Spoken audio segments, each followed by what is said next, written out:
தாத்தாவையும் பாட்டியும் பார்க்கறதுக்காக விஜயும் காவேரி வந்து அவங்க வீட்டுக்கு போகிறாங்க. அங்கே போயிட்டு வந்து தாத்தா கிட்டேயும் பாட்டிக்கிட்டேயும் ரொம்ப சந்தோஷமாக வந்து விஜய் காவேரி பேசிகிட்டு இருக்காங்க.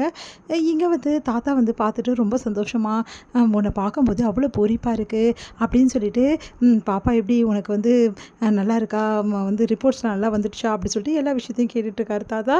ஆமாம் தாத்தா, குழந்தை நல்லா இருக்கு, எந்த பிரச்சனையும் இல்லைன்னு சொல்லிட்டு காவேரியும் சொல்லிட்டுருக்காங்க.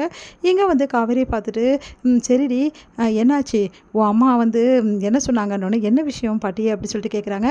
பாட்டி வந்து சொல்கிறாங்க, சரி வளகாப்புக்கான ஏற்பாடுலாம் பண்ணணும்ல, நாள் நெருங்கிடுச்சுல, என்னடா 2 மாதத்துக்கு முன்னாடி புக் பண்ணாதான்டா பெரிய வந்து சத்திரமா கிடைக்கும், இல்லைன்னா கஷ்டமாயிடும், இப்போவே புக் பண்ணணும் அப்படி சொல்லிட்டு சொல்கிறாங்க.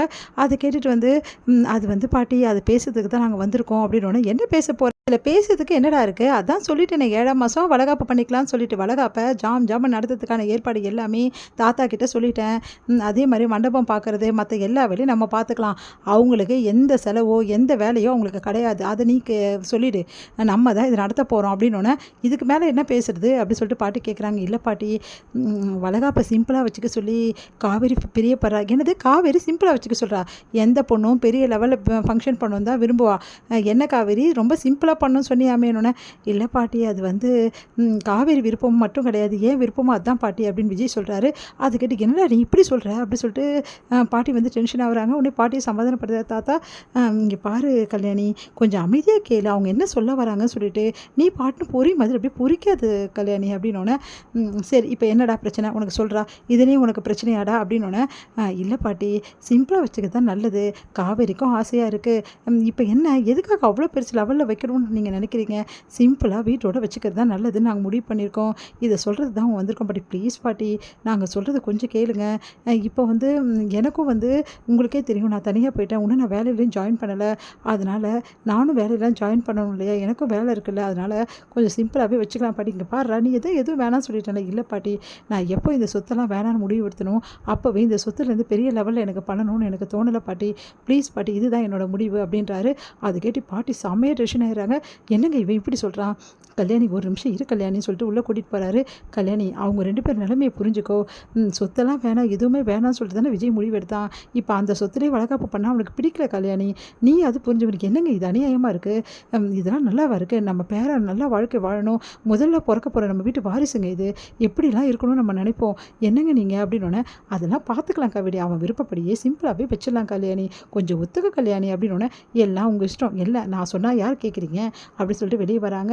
அதை பார்த்துட்டு வந்து பாட்டி ஒத்துக்கினாங்க, உங்களுக்கு எந்த பிரச்சனையும் இல்லையே, தேங்க்ஸ் பாட்டி அப்படி சொல்லிட்டு விஜய் வந்து அப்படியே வந்து ஹக் பண்ணிக்கிறாரு. போதும் ஓவராக பண்ணாத, சரி ஒத்துக்கினது இருக்கணும், சிம்பிளாக பண்ணிக்கலாம், அது ஓகே தான், ஆனால் ஃபங்க்ஷன் நம்ம வீட்டில் தான் நடக்கணும், என்னது இங்கேயா அப்படின்றாங்க. நம்ம காவேரி, பின்ன இங்கேயானா இதுதானே உன் புகுந்த வீடு, நீ இருக்கிறது உன் அம்மா வீடு தான் புகுந்த வீடு நினச்சிட்டு இருக்கியா நீ, அது என்றைக்குமே உன் அம்மா வீடாக தான் இருக்க முடியுமே தவிர உன்னோட புகுந்த வீடாக இருக்க முடியாது, இதுதான் என்றைக்குமே உன் புகுந்த வீடு, நீ இப்போ வேணால் வராமல் இருக்கலாம், ஆனால் எப்பாவது ஒரு வாட்டி இங்கே வந்து தான் ஆகணும் அப்படின்றாங்க பாட்டி. உடனே வந்து காவேரி பார்க்குறாங்க.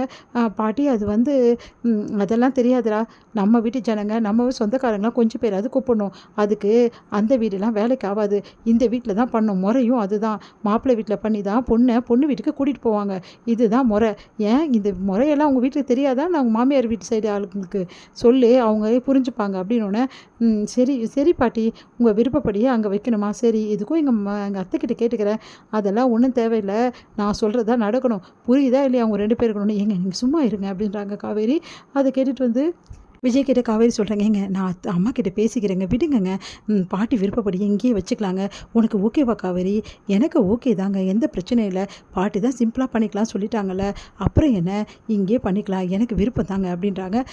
சரிங்க பாட்டி, காவேரி விருப்பப்படுறா சரின்னு சொல்லிட்டா, அதானே பார்த்தேன், அவள் சரின்னு சொன்னாதானே நீ தலையாட்டுற, அந்த அளவு என் பேரனை மாற்றி தான் வச்சுருக்கா அப்படின்றாங்க. அது கேட்டுட்டு ஏன் பாட்டி சும்மா வந்து டென்ஷன் ஆகுறீங்க, என் பாட்டிக்கு இந்த டென்ஷன்லாம் நல்லாவே இருக்காது, என் பாட்டி எப்போவுமே அன்பா என்கிட்ட பேசணும்ல அப்படின்னு சொல்லிட்டு கொஞ்சம் நேரம் அவங்க பாட்டியை, போதும்டா உன் கொஞ்சம் அப்படின்றாங்க. எல்லாருமே சந்தோஷமாக சிரிக்கிறாங்க. அவங்க 2 பேர்